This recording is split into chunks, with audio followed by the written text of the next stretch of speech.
নমস্কার বন্ধুরা, পুতুলদি রান্নাঘরে তোমাদের সবাইকে স্বাগত। বন্ধুরা, আজকে আমি বড়ি বাদাম দিয়ে লাল শাক ভাজা করব। তাহলে চলো বন্ধুরা, রেসিপিটা শুরু করা যাক। বন্ধুরা, আজকে আমি লাল শাক ভাজা করবো। তার জন্য এখানে আমি লাল শাক নিয়েছি, ভালো করে ধুয়ে বেছে নিয়েছি। এটা আমি কেটে নেব। লাল শাক ভাজার জন্য কিছু উপকরণ নিয়েছি, আবার দুটো নিই। এখানে নিয়েছি কাঁচা পেঁয়াজ, কাঁচা লঙ্কা চিড়ে নিয়েছি, এখানে বড়ি নিয়েছি, এখানে কাঁচা বাদাম নিয়েছি। বড়ি আর কাঁচা বাদামটা আমি ভেজে নেব।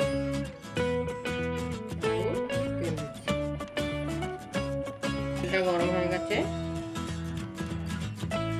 বড়ি ভেজে নেব।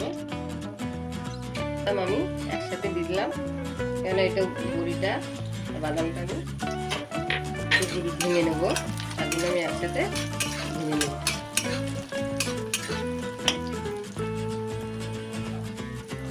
ভেজে নিচ্ছি, তাড়াতাড়ি হবে, তার জন্য তোমরা একটা একটা করে আলাদা করে ভেজে নিতে পারো। তোমরা দেখো কত সুন্দর লাল লাল করে বাদামটা বড়িটা ভাজা হয়ে গেছে। এবার আমি এটা নামিয়ে নেব।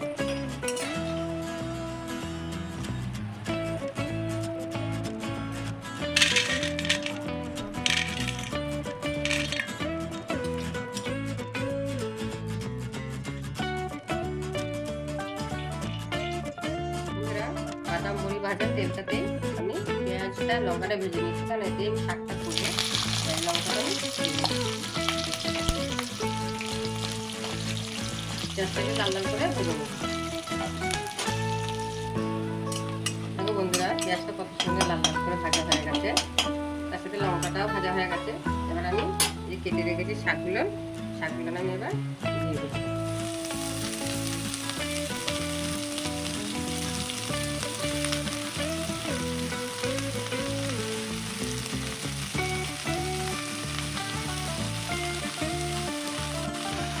মতন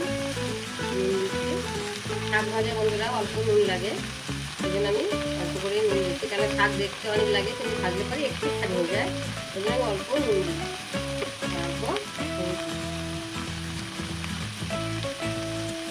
এবার নাড়াচাড়া করে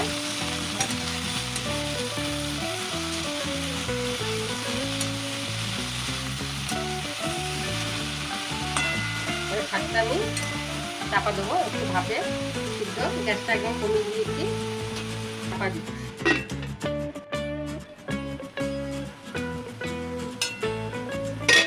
দেখো বন্ধুরা, শাকটা করতে একটুখানি হয়ে গেছে, আর শাক দিয়ে যে জলটা বেরিয়েছিল জলটাও টেনে গেছে।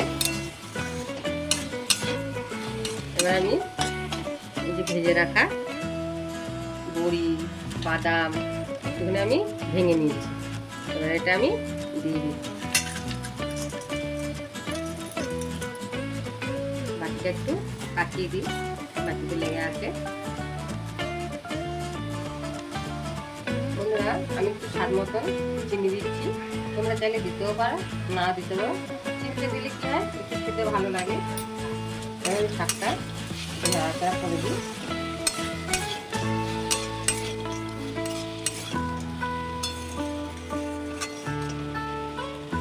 শাকটা আমি আর একটু চাপা দেবো, কেননা বাদামটা আর বড়িটা তাহলে একটু নরম হয়ে যাবে, তাই জন্য আমি শাকটা একটু চাপা দিয়ে দিচ্ছি।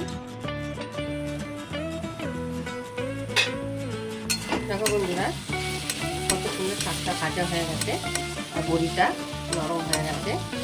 এরকম বড়িটা সুন্দর নরম হয়ে গেছে। এবার শাকটা আমি নামিয়ে দেবো। বন্ধুরা, তোমরা বাড়িতে শাকটা লাল শাক এইভাবে রান্না করে দেখবে, খুবই ভালো লাগে। আর শাক তো খুবই ভালো, খুবই প্রোটিন আছে শাকে। শাক খাওয়া সবারই দরকার, সবারই খুবই ভালো স্বাস্থ্যের পক্ষে। আর আজকে এই রেসিপিটা তোমাদের কীরকম লাগলো আমাকে কমেন্টে জানাবে। আর শাকটা আমার ভাজা হয়ে গেছে বন্ধুরা, এবার আমি নামিয়ে দিই।